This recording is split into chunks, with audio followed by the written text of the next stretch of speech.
All right, welcome to SEC After Dark. I am your host, Stephen Willis, alongside Corey Burton. We're going to talk a little bit about SEC. We're going to talk a little bit about expansion. We're going to talk a little bit about week one, and we're going to talk a little bit of beer. What do you got there, Corey?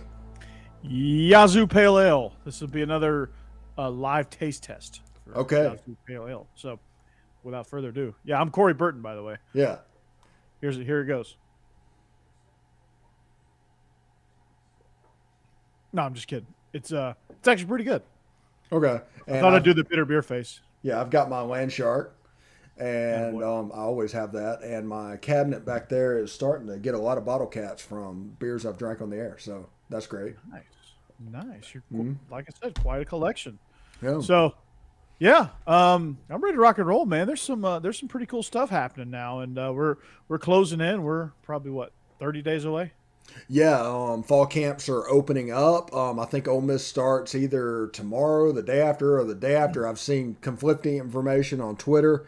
There's kind of a media blackout at the moment, but that's just like the Nick Saban way.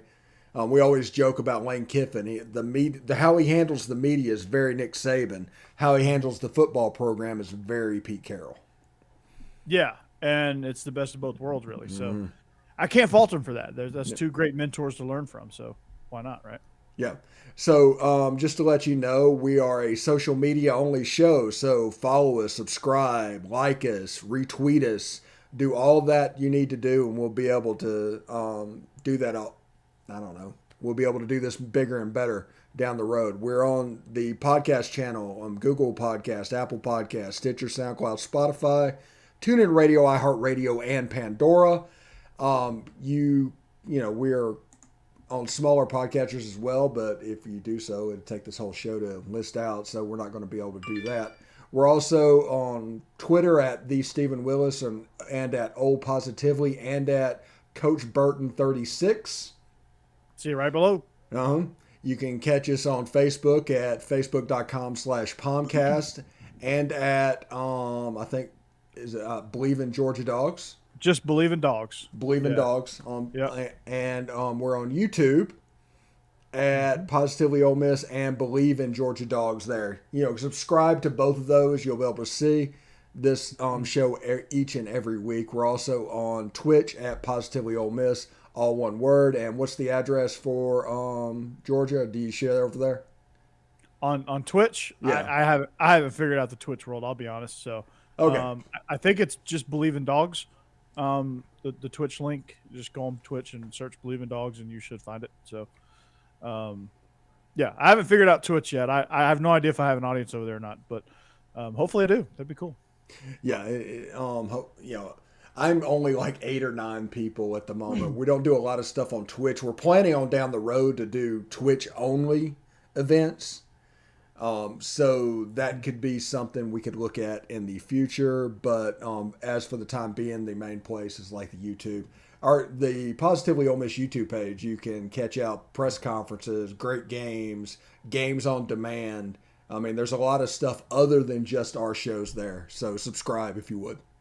Yeah, I'll probably I'm going to get with you, Steve, and try to figure out how to link these press conferences so people can go and check them out. So like when you YouTube search it, maybe you'll click on my channel and then you'll say, oh, what else is here? Oh, Corey and Israel do a really good job. Yeah, Oh, and then there's SEC After Dark too. Yeah, go get yeah, it. yeah. And all that stuff on the YouTube page. Our YouTube page is pretty kick ass. I will admit Yeah. that. Mm-hmm. So before we get started, this is going to be a weird day. So it's going to be a little bit of ACC After Dark, a little bit of Big 12 After Dark or Big 10 After Dark, and we're going to do a little SEC in the middle. So it's going to be a sandwich, but it's going to be more of a national show tonight. But it will be relevant to the SEC, and we'll explain how. But Corey, you doing all right tonight? I'm good. We got done with practice. It's summertime. School's getting ready to start. So we're kind of in that weird, like we're still practicing sort of late in the afternoon, not quite as late as we did last week because the heat wave is over for the most part. It's still hot. Don't get me wrong, but it's not like triple digit hot like it was last week. So we're able to practice at a normal time. Steve, are you familiar with Donaldson Christian Academy? No, I'm familiar with Nashville Christian, but I have a feeling that's a different school. It is a different school. Mm. And we scrimmaged them yesterday. We had like a NFL style joint practice, which is always fun. So we hit that up and getting better, man. We're so young. We're really young. We're kind of like the Mississippi State of our league. Like we're extremely young and inexperienced. And the older guys we got, a lot of them have played limited football. So with everything that's going on, by the way, with Mississippi, Florida, Alabama, Texas, all going through some things when it comes to this COVID stuff. What are you guys doing COVID related with them coming in for a joint practice? Right now, there's not really any restrictions. I'm sure they screened their guys before they came over, but it's starting to kind of heat up here. We'll probably have some restrictions here pretty soon, but right now, I think we're just going to start with a mask mandate at school. I think that just came down not long ago, shortly before I jumped on with you, Steve. But Mayor John Cooper said there's a mask mandate for all government buildings. Some businesses are following suit. Metro Nashville Public Schools is going to follow suit. So that's going to get interesting. I think Ole Miss and State have an indoor mask mandate that they released today as well. So, and I assume Southern Mississippi because all the institutes of higher learning kind of do their things together. Because in Mississippi, unlike other places, there's only one board of regents for every public university. That's the IHL. So it's basically the same board of regents for Ole Miss State, Southern, Mississippi Valley, Jackson State, the whole 9 yards. The International Hockey League. What does the NHL's minor leagues have to do Institute of Higher Learning. International Hockey League. Okay. Yeah. All right. Cool. But let's get started. It looks weird looking at the bottom three and what we're going to be talking about, but I do want to talk about Notre Dame and Peacock. Rock chalk, baby. Well, that's coming up a little bit later. But Notre Dame and Peacock, and basically through their television contract that Notre Dame has had through the years, they've been on broadcast television on NBC proper forever. This will be the first year that one of their games goes over to a pay service like Peacock. It is the modern day version of pay-per-view, you might want to say, except it's not going to be quite as expensive as the days when we were paying $40 to watch Ole Miss in South Carolina in 2004. But you go over, you catch it, that's where the sporting event's going to be. This Peacock is going to be a major role with NBC. It's going to replace the NBC Sports Network. And the same thing is happening on ESPN with ESPN Plus. And the reason I bring that up is because the new SEC contract states that one game a year will be available on ESPN Plus. So it's a similar type deal. And I think this is the future of college football on these streaming services and on over-the-air broadcasting. Not necessarily cable. It's going to be streaming individually and over-the-air. Yeah. Wow. That's it's getting pretty advanced now, man. It's you know, I think it's interesting and seeing kind of where it goes. I mean, the way the world is going to like streaming is going to dominate here pretty soon. You know, kind of like the way podcasts have taken off because people like on-demand radio now. So people are going to like their TV on demand. Like you're seeing all these big shows pop up on Netflix and Amazon Prime and Hulu where it's just on the streaming platform. You're seeing all these networks band together. Paramount Plus, Peacock, Discovery Plus, Disney Plus, and you're going to see all these people come together, and a lot, and broadcast TV will always have a place, Hmm. just like broadcast radio terrestrial FM radio will always have a place, but it's not going to be the preferred place. And you're going to see a lot of people getting their TVs and shows on demand, and the age of binge watching is upon us. Yeah, and if you look at the new SEC, ESPN, Disney deal that is going down, they're basically going to create more primetime games for SEC teams at night, basically recreating that 2:30 CBS game, but as a primetime option, which means on ESPN, there's going to be more 11 o'clock kickoffs. Everybody needs to get ready for that. There's going to be 2:30 kickoffs because they're going to want their primetime window to be primetime. But instead of Alabama LSU, it's going to be a more frequent occurrence whenever there's a game that justifies doing that. Yeah, and I enjoy that. I think that's good as well. You get as many eyes on the conference as possible. So I'm all for it, man. Yeah, it's a huge thing. I'm a subscriber for Peacock, so Notre Dame going there doesn't affect me. I'm a subscriber to ESPN Plus. That doesn't affect me. Also, for the time being, I put this out on my other show. I want to put it out here. I am not 100% sure how they're going to do this, but the ESPN Plus game of non-conference games starts this year. The Ole Miss Austin P game is on ESPN Plus. Now, I do not know at this point if it's on SEC Network Plus as well. If it is on SEC Network Plus as well, you can watch it the way we always have on the streaming side of the house. But if it's only on ESPN Plus, you will need that package, and that'll be $5 or $6 to do that. And it's like I said, it's the new wave pay-per-view. Have you heard either way on that? I have not. I haven't heard it either way, but there's a chance it could also be on SEC Plus minus, where even if you have every subscription, you still can't watch it, like the spring games. No, I think that's the Big 12 contract. Well, apparently the SEC signed it during the spring, so I guess we got a little preview of the Big 12 package. So I'm glad I wasn't taking a sip there. I would have spit it out. Yeah. How do you view this streaming service and like the Notre Dame and Peacock News and like I just said with the SEC ESPN Plus? 10 years down the road, crystal ball it. Where do you see this going? I see it like every once in a while you feature a game broadcast and streaming, but 10 years from now, you'll just be able to pull out your phone and watch any game you want. And basically, you could all have them all kick off at the same damn time and watch games at your fingertips. But, it's going to be like it is now. It's just going to be more prominent and more featured. Like they're going to feature the streams because people are so busy and people's attention spans are so short. They want that stream right there. People are going to want it on the go. It's going to be a more transient community as we progress through life. So they're gonna market it that way. And that's going to be the newest trend. It's going to be everything's going to be transient.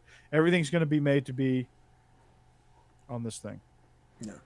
Now, we're going to touch on expansion at the end, but it's kind of amazing that expansion this time, only 10 years after the last major expansion happened, that now it's more about brand. It's more about streaming ability. Can you give me certain numbers of eyeballs of fans that watch your games as opposed to certain numbers of cable subscriptions inside your state? It's really cool that even in 10 years, all of this changed. Yeah, and I think honestly, I think the NFL should follow suit because, I think they should get in the streaming business because this whole deal, this antiquated deal of like I can only watch the Titans in my area is absurd. Like you should, like if the NFL really wants to market to eyeballs and not markets, they should go streaming and they should make every game available like college does. And I think because you have fans all over the place, like cities like Atlanta are very transient. You have probably, I think every team has a significant fan base represented in the city of Atlanta. Why can't somebody that just moved from Phoenix to Atlanta watch the Cardinals every week? Mm-hmm. Like, why can't they do that without having to subscribe to DirecTV? Like that's the only way they can get DirecTV or the Sunday Ticket thing. They should have a tier something like on NFL.com, like even just make a tier to where like you pay like $5 a month for the NFL game plan and you get all the games. Like it should be like the NFL makes enough money that they can take that and they can do that. Or the deal with Amazon Prime, like make all the games available on Amazon Prime. Like you have to get Amazon Prime to watch these games. Yeah. Like, why not do something like that? Like it would be so easy, and it would probably attract way more fans. Like I cannot, like I've kind of fallen out of favor with the Atlanta Falcons because I cannot watch them on a regular basis. Like it's kind of like forces me to be a Titans fan, which I don't really like to be forced to be a fan of anybody. But, um, it like Saints games, like you want to be able to watch Saints games in Central Florida, Yeah. because you're still a Saints fan, I presume. Oh yeah. And you can't do that with college. Like you can do that. Like there's no blackouts. There's no like, no matter where you are, you're going to get to see your game. Like Yeah, it doesn't matter. When I joined the military when I was 23, so good Overseas, grief. yes, great example. Yeah, and you go overseas. You were at the mercy of AFN. Now, granted, we got 4 games a day when everybody else was stuck with 3, but it was still completely random. You might see the Seahawks playing the Chargers, or something like that. It's still rare to see the Saints game, and whenever you're moving around, like to Philadelphia, there's only so many Eagles games you can watch. And you move overseas, it's completely random. And then when I came back, I was up north, so it was Titans for the northern Mississippi area, then to Tennessee, the Titans, and now in Central Florida is all Buccaneers all the time. Although on CBS, I am looking forward to on CBS, I get the Dolphins game, which that means the Tua and Jalen Waddle show, and I am very much looking forward to that this season. You might be a convert. I wouldn't be surprised. You're going to be wearing that teal. The Miami Dolphins, believe it or not, they were my first team.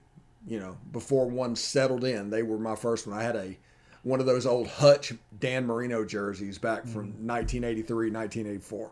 Yeah, I had one of those. I had a 49ers one, and I had a Broncos Elway one. Yeah.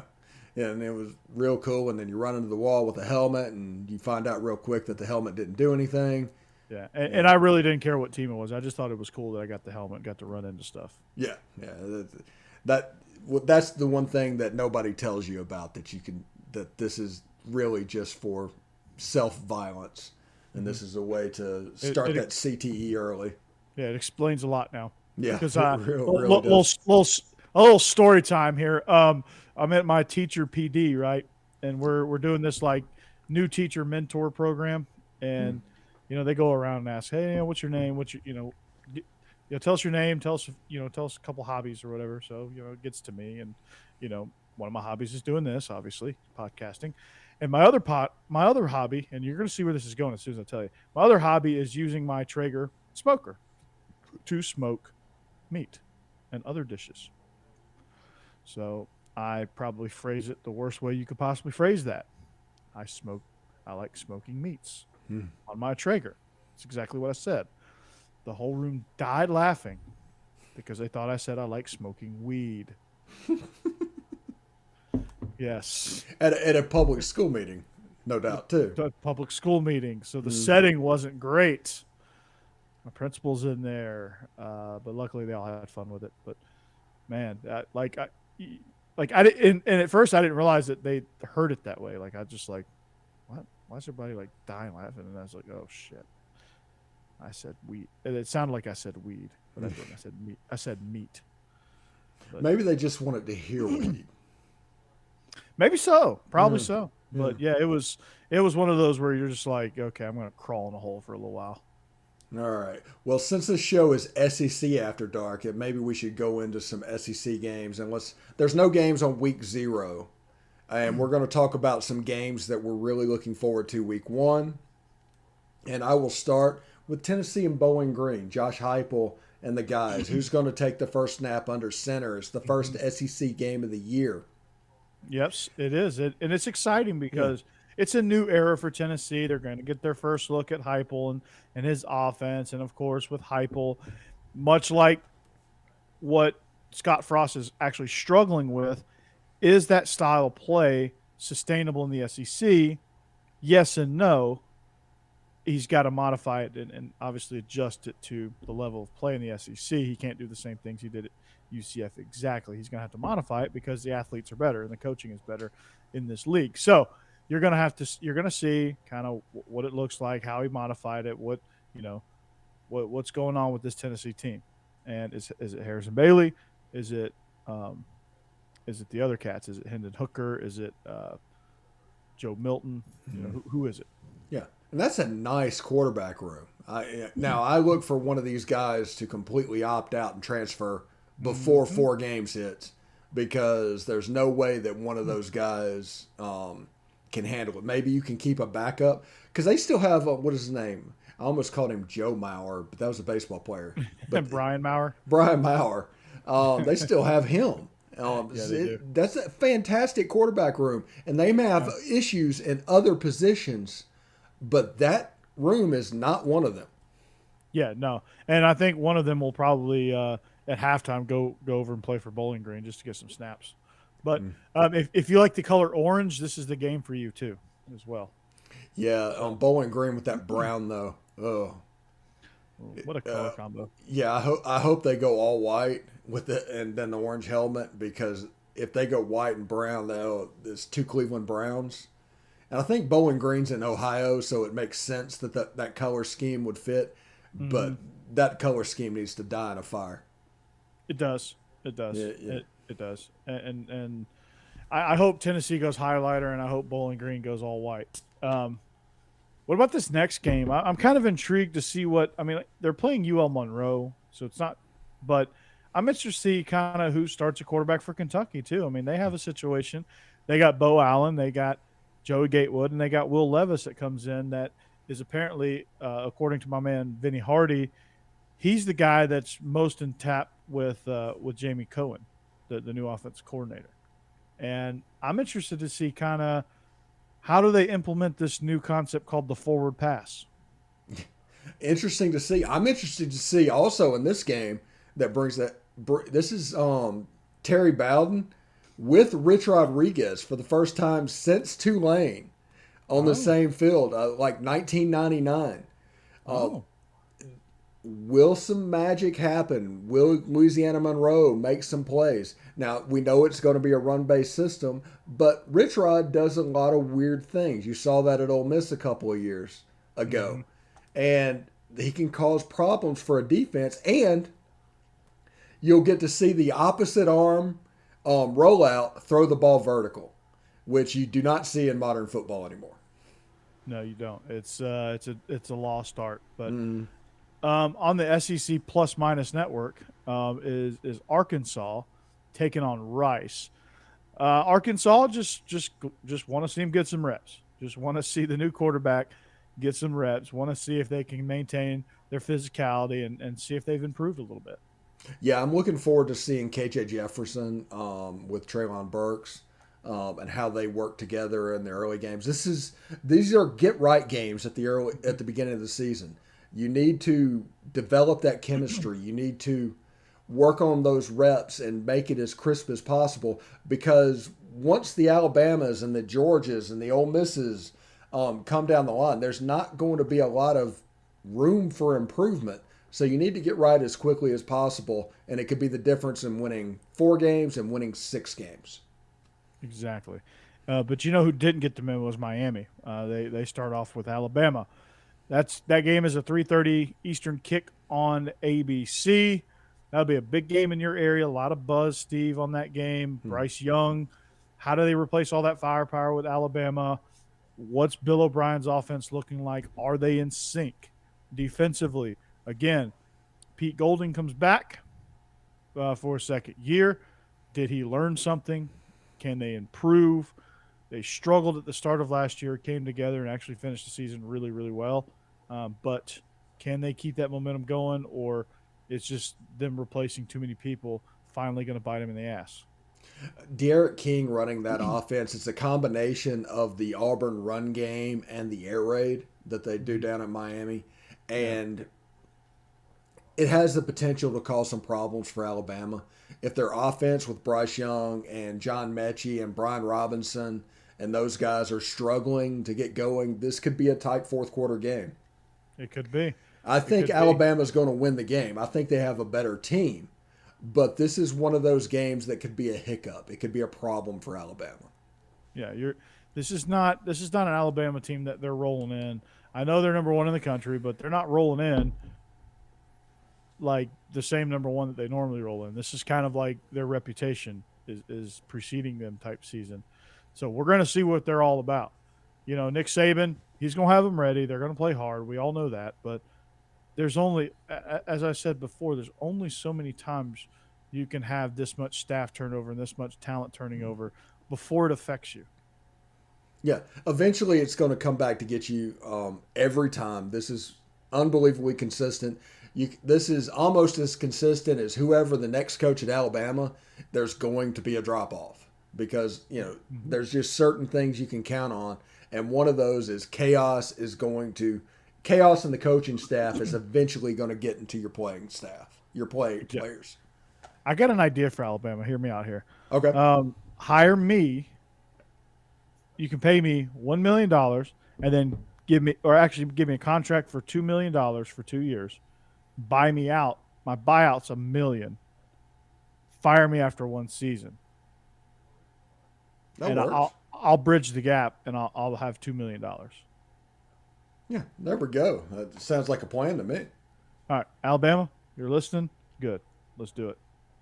Yeah, and they have so much talent, and they're dropping in recruiting NIL stuff. The Bryce Young $1 million thing, that was absolutely a recruiting plug that Nick Saban did at a Texas high school football camp. So it'll be interesting. I am curious to see Bryce Young because he did not get the normal Alabama quarterback playing time last year. It was mostly Mac Jones, and he didn't Yeah, even get the level that Mac Jones got when Tua was the guy. yeah, absolutely, and that's going to be the timing of it's going to be interesting. So, yeah, Yeah. Um, Georgia and Clemson. I know you're looking forward to that game. I'm looking forward to that game. We'll go the other way with it a little bit. Clemson has to replace Trevor Lawrence. They have to replace Etienne. There's there's a chance for a hiccup there, and they haven't been recruiting at the level of somebody like Alabama. So the chance of a drop down, not necessarily in the ACC, just period, is quite possible. And I look for Georgia and all their expectations to have a pretty good game here. yeah. I mean, it's going to be insane. Like for Clemson, I mean they've got some talent. I mean they got Justin Ross coming back. He's as good of a receiver as anybody in the country. And over on Illegal Motion, we finally got back together. We did an ACC preview, and Justin Ross is one of the premier not only in the ACC but in the entire country. So Georgia's going to have to find a way to shut him down. They're going to have to find a way defensively against Clemson to move the ball with Brent Venables. Brian Breezy's one of the best defensive linemen in the country. He's a 6'3", 300-pounder that's just a beast up front. Of course, Skalski comes back for his ninth year. He's probably going to target somebody and get ejected. That's kind of what he does. Yeah, that's Um, that's his but for MO. That's his MO. But for Georgia, like I said, with the wide receiver position, there's going to be a dude. There's a dude in there somewhere. I don't know who it's going to be, when it's going to be, and how it's going to look. But there's going to be somebody that steps up in the place of George Pickens. And it might be a committee thing. It might be 1 week Marcus Rosemary-Jackson. It might be Jermaine Burton 1 week. It might be Kierce Jackson 1 week.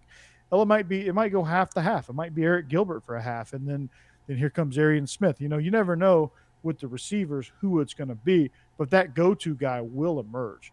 I want to see how they develop the receiver room. I want to see what the running situation is like. How do you utilize 4 running backs like they've been able to do? Defensively, how nasty is that front 7 going to be? Jordan Davis is scary good, and Devontae Wyatt just squatted 600 pounds in their latest max session, so that ain't bad. And he's a guy that rotates in on defensive line. So the linebackers speak for themselves. The secondary, how do the veterans mix with the inexperienced guys and the freshmen? You Yeah, got a couple. You got a couple sophomores, redshirt freshmen like Keely Ringo. Like how does his experience mesh in there? Yeah, and I'm really curious to see JT Daniels because he likes to throw the ball over 20 yards downfield. Is his guy going to be Jermaine Burton? Is they're going to attack the slot? Is that a Todd Monken thing, like it is Lane Kiffin, or is he going to concentrate outside with what he's doing? And Yeah, I mean, also, my question is, will Kirby take his thumb off the defense? I need to see it. I know it's being said, but I need to see it happen. yeah, I think everybody would it'll just put him at ease if we go if we take a shot on the first play, we know what the answer is. But I think he will. I think it'll be more dynamic, more explosive. I think he's finally got all his pieces. I think he finally feels comfortable. Kirby seems relaxed. He seems really relaxed. Anytime you hear him talk, he's always seems like he's in a good mood. There's, early in his tenure, he was always very cranky with the media, very short, very whatever, very gruff sometimes, especially during camp. But the dude's like at ease, and it's kind of scary. Yeah, and like I said, it's easy to do that on August 4th, but after 2 weeks of camp and maybe, a player is out for a week, nothing serious. He's just out of practice for a week. How is he going to take that? That's what we need to look at when it comes to Kirby Smart, and will that cause him to pull back on the offense? Yeah. That stuff like that, the unintended consequences. He wants everything to be honky dory, but whenever the chips are down, will he do it? Because it'll be so easy to revert back to what he's always been. Yeah, exactly. So it'd be interesting to see. They start hitting some big plays. They start doing some things. They've got weapons now. They just got to use them. You can't be scared to use them because nowadays, if you don't use them, you lose them. Yeah, absolutely. And Georgia's going to be one of those teams that used to they could redshirt a guy and he'd play in year 3 and be a guy. Now in year 1 or year 2, he's going to transfer away because he wants to be able to make money and get on the field and improve his brand. Exactly. So we shall see what happens. I'm interested to kind of see, the quarterback battles through camp. How does the backup situation happen? Is there going to be a package for Brock Vandegrift? Is there going to be something that he can sink his teeth into if it fits within the game plan? I'm interested to see that. Like with this new NIL, you're going to see a lot of teams trying to satisfy their backup quarterback so they don't leave. Yeah. So there's going to be a lot of like 2 quarterback systems. Yeah, they're going to, I think, not to change it, but like at Ole Miss, Luke Altmaier is absolutely going to play this year to a maximum of 4 games possibly. And then the other guy is going to go. There might be 2 second string quarterbacks depending on where we are at the moment. Yeah, like if it's mop up duty, then it's probably going to be Carson Beck. If it's like something scenario, I mean, Carson Beck might even go out and win the backup job. We don't know. Like he might beat up. Like we got some talented quarterbacks in that quarterback room, so you're going to kind of see kind of a new way of doing things with the quarterback situation. I'm kind of interested to see that with NIL going on. So, but yeah, Georgia Clemson, man, that's obviously for obvious reasons that's going to be the favorite game for me and my wife. My wife is a Clemson grad, so that'll be interesting within our house. Yeah. What about LSU and UCLA? Week 1 going to the West Coast. Fun matchup. I love that matchup because you never see something like that. I hate Chip Kelly. I think he's a turd Ferguson, but this game is going to be fun.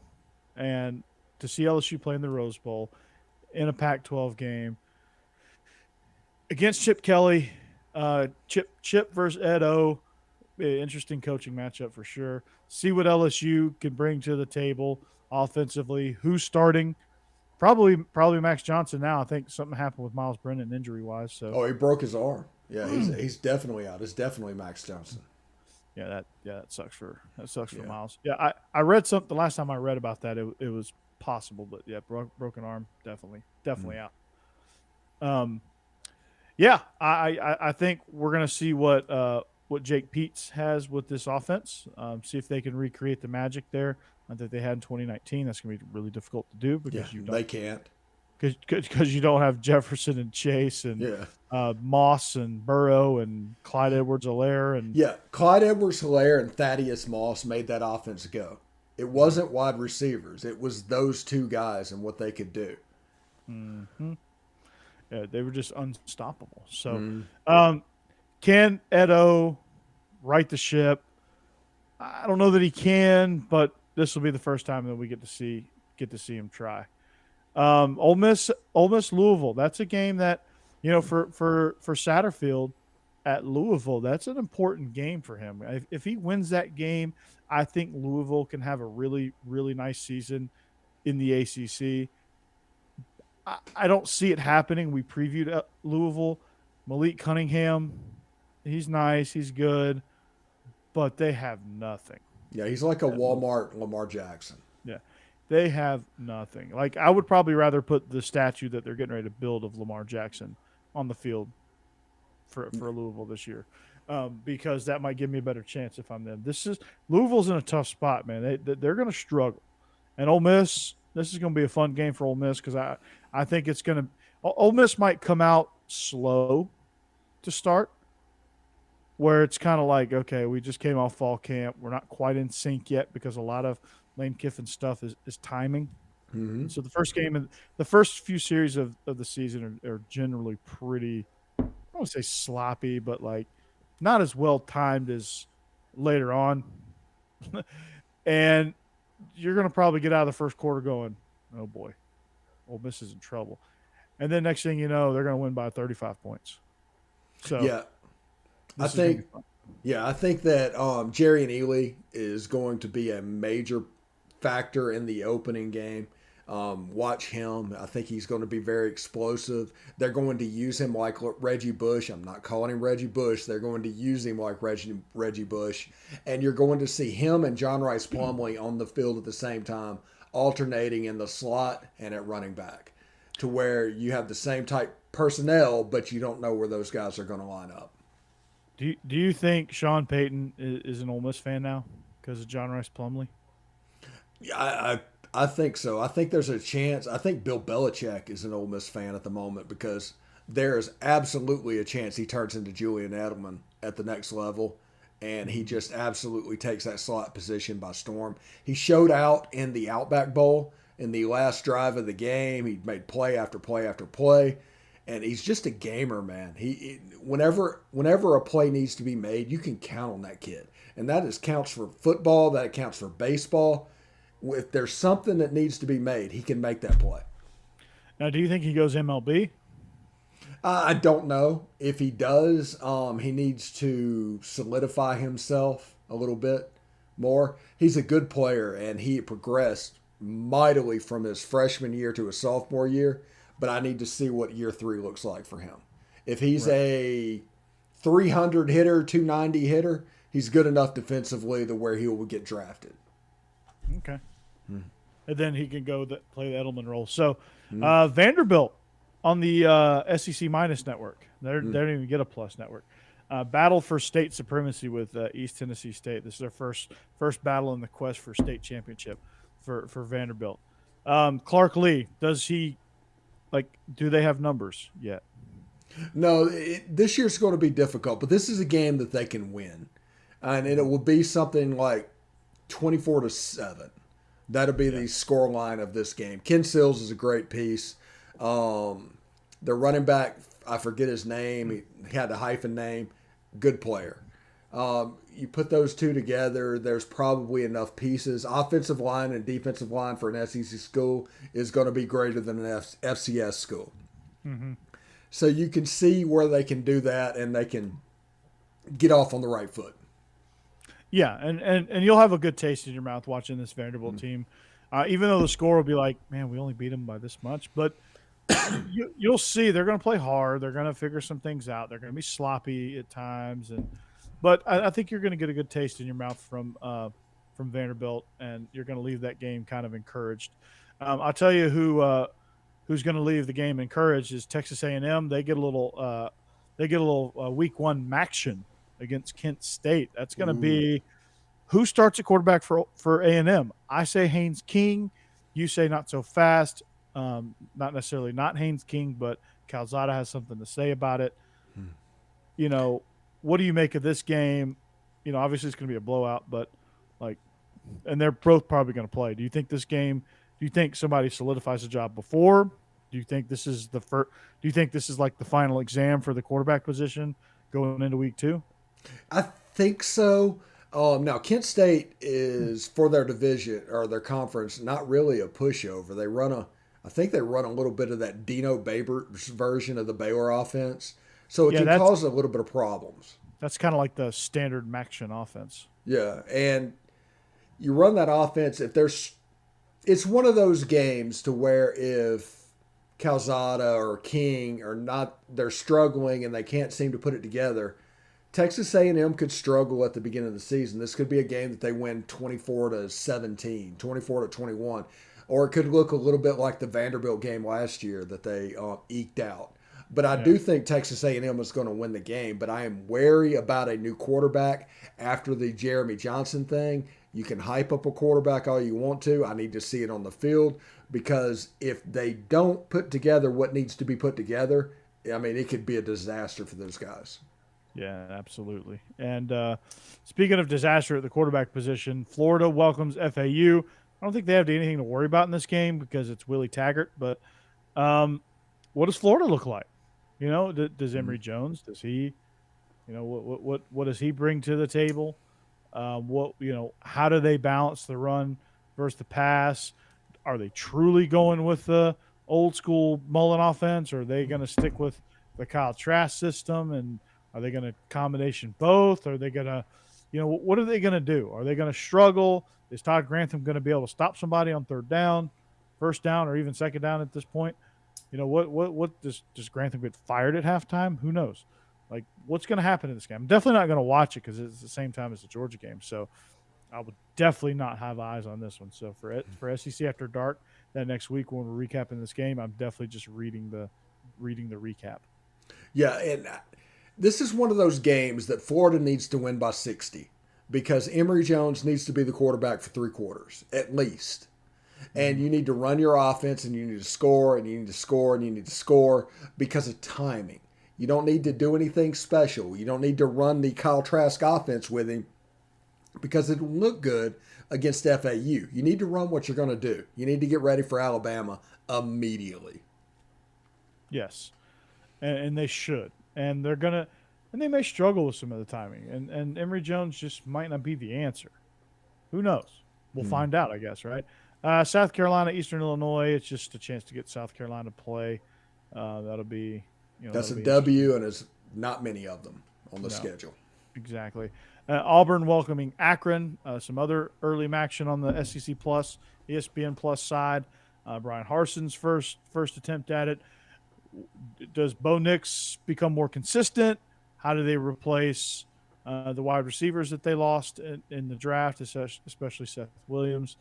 Does Tank how much does Tank Bixby? How much of a role does he play? Does Auburn remember that they have a tight end, which Mike Bobo's there, so I assume they won't forget. Defensively, are they going to pick up where they left off? Is Smoke Monday going to get ejected for targeting? Essential questions. Yeah, I'm looking forward to that. The main takeaway from this game is that Zip is apparently a kangaroo. Yes. Yeah. Yes. And they got some action. They should, I would be worried if they played this game on a Wednesday because, Wednesday night action. Akron probably have a really good chance of winning this. But speaking of, is there like a MAC SEC challenge because Missouri welcomes the Shark Humper and Jim McElwain? That's going to be, Cameron Bazelak. What does Eli Drinkwitz look like in year 2? What is this team defensively? Are they going to improve? Are they going to be less of a mess? Are they, offensively, does Chisholm, does he emerge as one of the top weapons in the conference? How does this Missouri team look? I think if they, for Missouri, if they're going to have a good season, they need to come out of the gates hot in this game. They need a 50 burger Central Michigan, and then we'll start taking them seriously. Yeah, there's certain teams that certain benchmarks have to be hit. Missouri does not get and have the season that they want to have by struggling in this game. So they need to convincingly beat them. Basilak and Beatty need to have a big game, and I'm looking forward to seeing whether or not that defense can stifle that shark humper on the other side. Yeah, absolutely. So there's chum in the water. No, um, a matchup that's intriguing because Louisiana Tech is not your standard Conference USA team. They are dangerous. And Mississippi State, they still lack experience. They're still very, very young. When Mike Leach was asked at SEC Media Days, what's one thing you can do to get better? And he said, get older. So they're still young. They're the youngest team in the conference. So for Mississippi State, they're gonna have to they're gonna have some adversity in this game, right? They're probably gonna trail at one point. There's probably gonna be a run of play where they're not very good.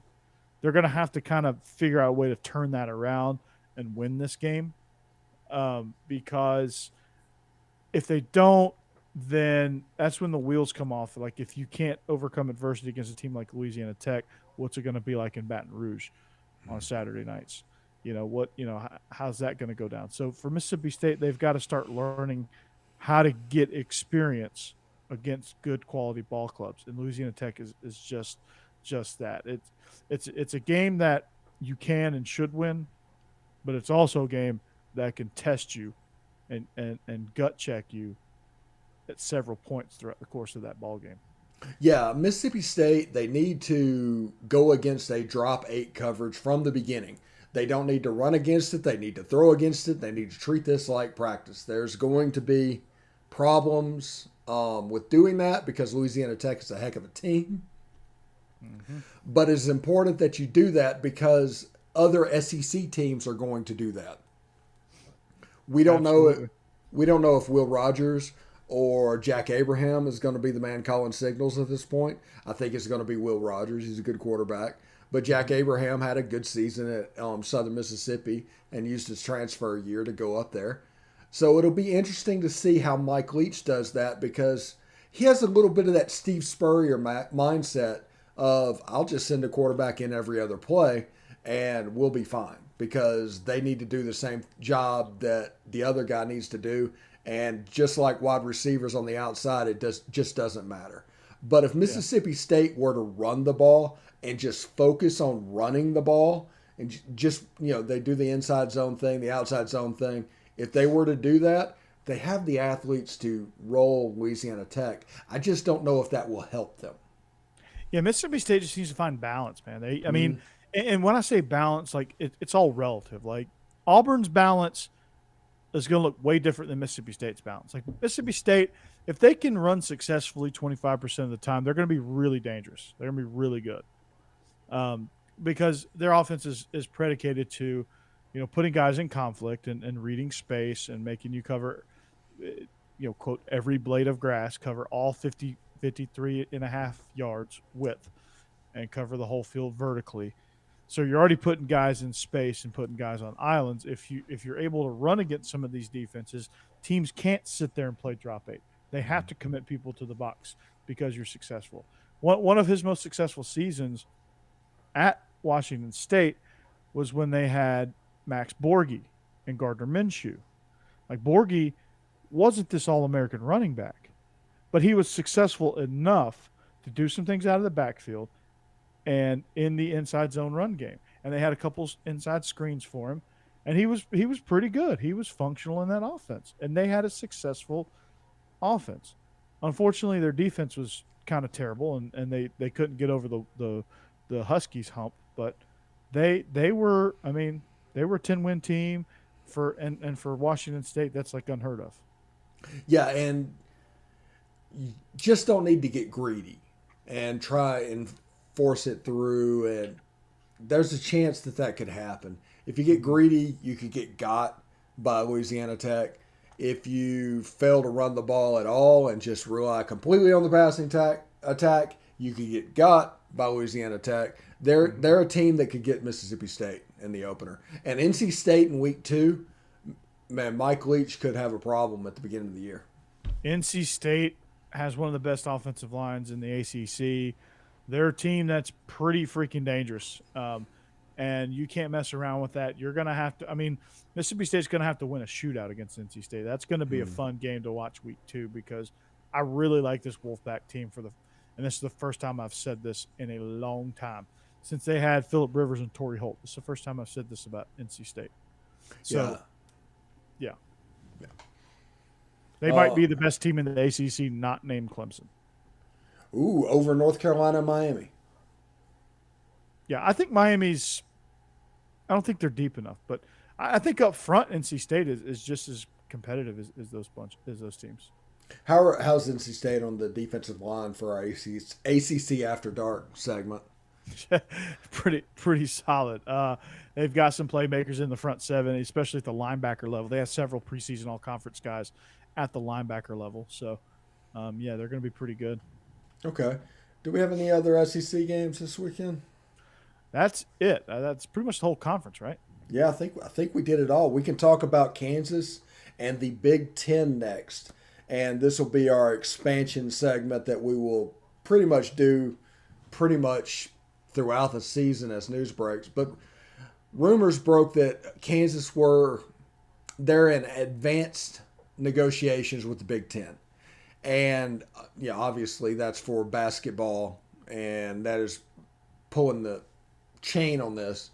But and that's doing a solid for Lance Leopold too. He's yeah, and when this happens, this is it for brands in the Big 12. Because the rest of the guys, the other 7 teams, I know Baylor won a national championship in basketball. Yeah. But honestly, no conference is going to take Baylor because of the dirt that's on them at the moment. Yeah. And you just see something. You got Kansas, the Big Ten. Iowa State to the Big Ten that's low-hanging fruit. Oklahoma State, Texas Tech, TCU, and Kansas State to the Pac-12, and then you got Baylor going to the American, I think. I think that's how this is going to shake out. I know there's people trying to blame the SEC and ESPN and all this stuff that's going on, but I think at the end of the day, this is how this is going to shake out. Yeah. I'm not surprised. But I think Kansas adds an element of basketball to the Big Ten, and the Big Ten now we know it was speculated, but now we know how high regard they hold the sport of basketball, and Kansas apparently has enough in that sport to kind of offer them some I guess some access to that conference, and also apparently Kansas must be a pretty good research school because they pride themselves into inviting elite research schools and programs. Yeah, so their AAU is Iowa State. I think that's all that's left for the Big 12. Yeah, and Iowa State, I don't know what kind of academic programs they have. That's usually kind of a stopping point for some of these conferences, like the Big Ten. So I don't know what I don't pretend to know what Iowa State brings to the table academically. It would certainly athletically would make sense to give Iowa a natural rival. I don't think they need it, but it'd be nice to have. Yeah, they play every year anyway. It'd be interesting to see. I'm interested in Texas Tech and Oklahoma State in the Pac-12. The Pac-12 will get that long wanted Central Time Zone slot to where 11 a.m. kickoffs will become a thing that they can actually do and participate in a regular basis that will help the brand of the Pac-12 all over the country. Because the Pac-12 was about in that zone where they had to do stuff creative like Pac-12 After Dark, Pac-12 at brunch, Pac-12 Friday nights, and I think that's I think Fox is probably fired up about that. They get some teams in the middle of the country, and you got a couple of those Texas teams, and you got maybe you can start making your divisions geographically east and west now instead of north and south. So because you incorporate kind of the Arizona schools with the Texas schools, Colorado and Utah, and then you get the entire West Coast as a division, and let's roll. Yeah, it could be interesting. I want to see what it looks like with those guys in there. I think that the Big 12 opening up this talk of scheduling alliance with the Pac-12 is going to provide the access point to these major brands in the Big 12. Yeah. And like I said, I just think the big loser in this round of the Big 12 will be Baylor. Although it's kind of blessed because without Andrew Richards, they don't get into the Big 12 to start with. Exactly. And for Baylor and all the stuff that they've been going through and the whole Art Briles systematic rape situations, it couldn't happen to a better university. So screw them. Yeah. Did you know the president at Baylor at that time was Ken Starr? And do you know who Ken Starr is? No. He is the man that went after Bill Clinton way back in the day. Oh. Yeah. Oh. Oh. I was still very young, so I didn't know a whole lot of the players in that game. But wow. Yeah. Yeah. Wow. Kenneth Starr. Yeah. Karma Kenneth jumped Starr. up. Karma jumped up and bit them on that one. Oh, it absolutely did. Wow. Yeah, what a dirtbag. Yeah. Well, yeah, Christ. Oh, here we go. Isn't he at Liberty now? Isn't Liberty going through something similar? No, the athletic director went to Liberty. I don't know his name, but he's there with Hugh Freeze, and that's a whole nother set of issues. Does Ole Miss fans hate Hugh Freeze, or is it one of those things where like we liked him and we wish he didn't screw up? I think we liked him and we wish he didn't screw up.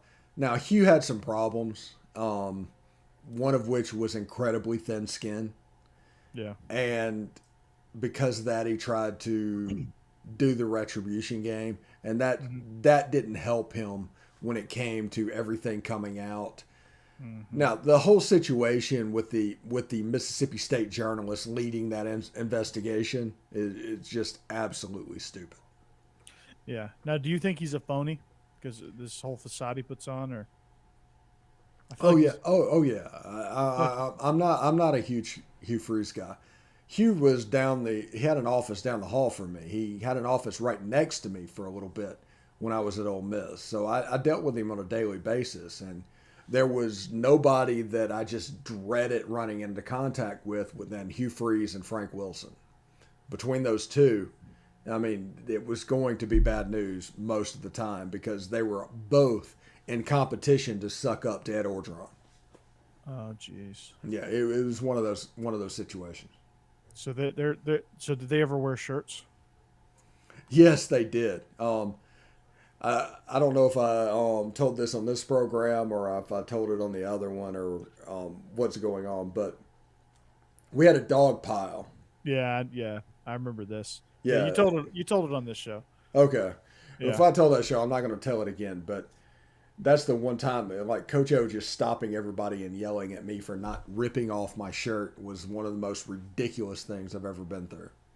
Yeah, that's weird. Yeah. Strange. You're asking grown men to rip their shirts off and dive on top of each other. I will tell this story. We'll do a little bit of Coach O story time, right? Okay. Okay, go Tigers. Yeah, we're getting ready to play Alabama, and this was in 2006. And we're getting ready to get on the bus. We're probably 45 minutes from getting on the bus. And part of my job was to create the motivational videos for the team. Well, at the 30-minute, 45-minute range, Coach O comes in and says he wanted Rocky Balboa saying "Cut me, Mick" to that whole scene from the first Rocky movie to show up in the video. So from there, he didn't understand that we were about to get on the bus and this takes time, but that's what he wanted. Yeah. So we went into scramble mode to try and find a video store. This is before video stores completely shut down, but right about the time where they were. To find a video store in Oxford, Mississippi that had the original Rocky. So we found a copy of that movie and got it in. Long story short, they held up the bus for like 20 minutes to go that we were busing down to Tuscaloosa so that we could get that tape and cut it in and bring it in. It was my fault that we were late because he wanted that to go on to the motivational video. And then he showed it. There was next to no reaction. and we went on to Alabama, and I think we lost that game in overtime. But they cut me Mick, and the whole thing was just utter ridiculousness that Yeah. basically ruined the whole motivational based off a movie clip that he just wanted in it. So it was bizarre. It is bizarre. Like, why not just let you do your thing? Yeah, just let me do my thing and don't worry so much about little things, especially the cut me mix scenario, because it made no sense. That's the worst part about this whole thing. Whenever you watch the video, there was just a random thing. It would be like watching a motivational video and a SpongeBob clip popped up. That's how jarring it was. But it was something that he wanted, and we did it. Yeah.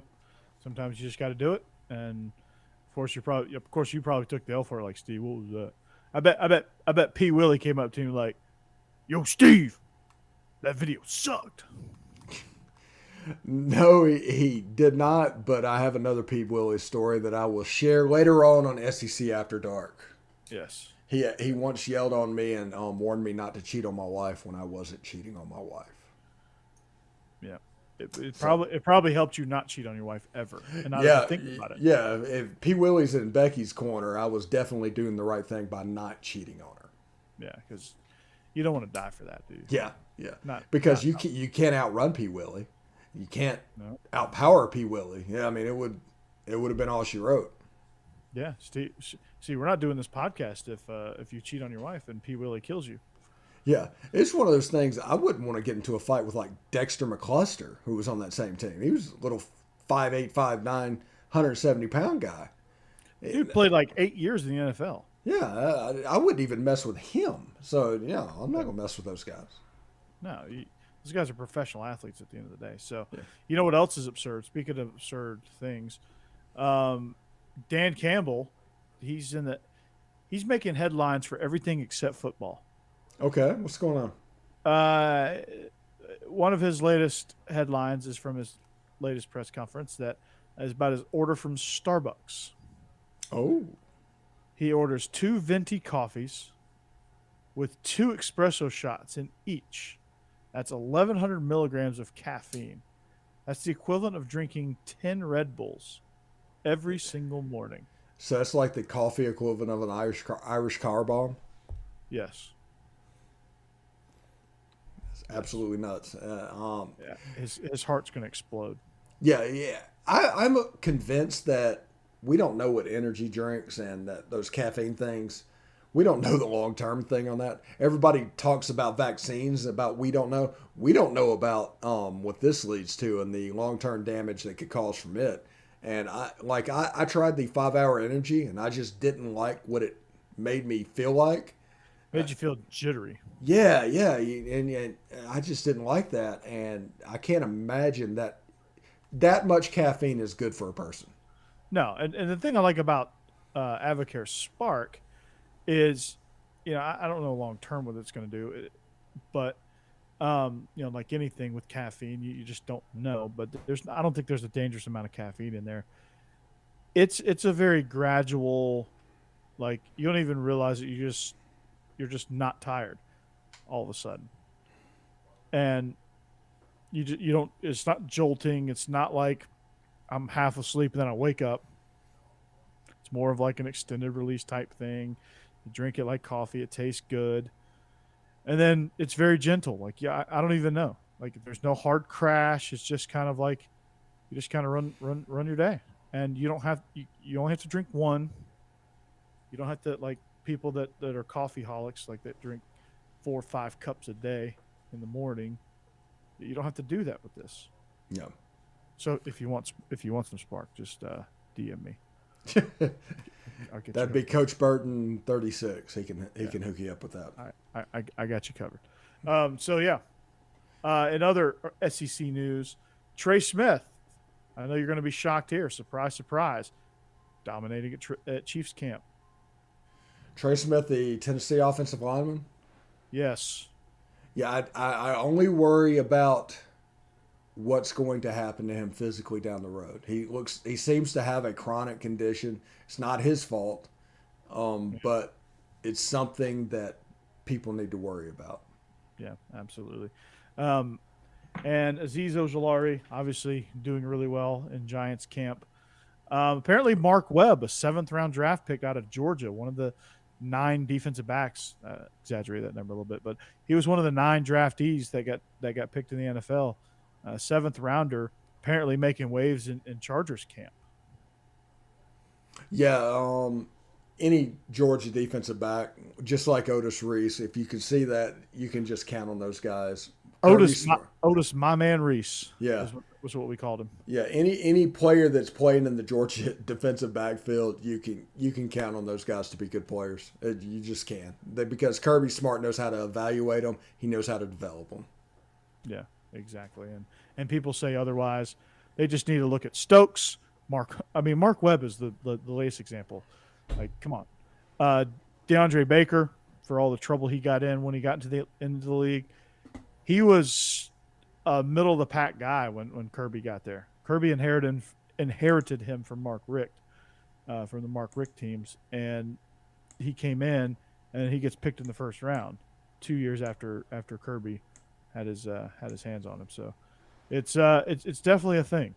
If you play DB at University of Georgia, you're gonna do well. Yeah, absolutely. We're at like an hour and 5 minutes. We probably need to shut it down for the night. We want to thank everybody for tuning in today. For Corey Burton, I'm Steve Willis, and we'll see you next week, and we should have a lot of fun. Cheers.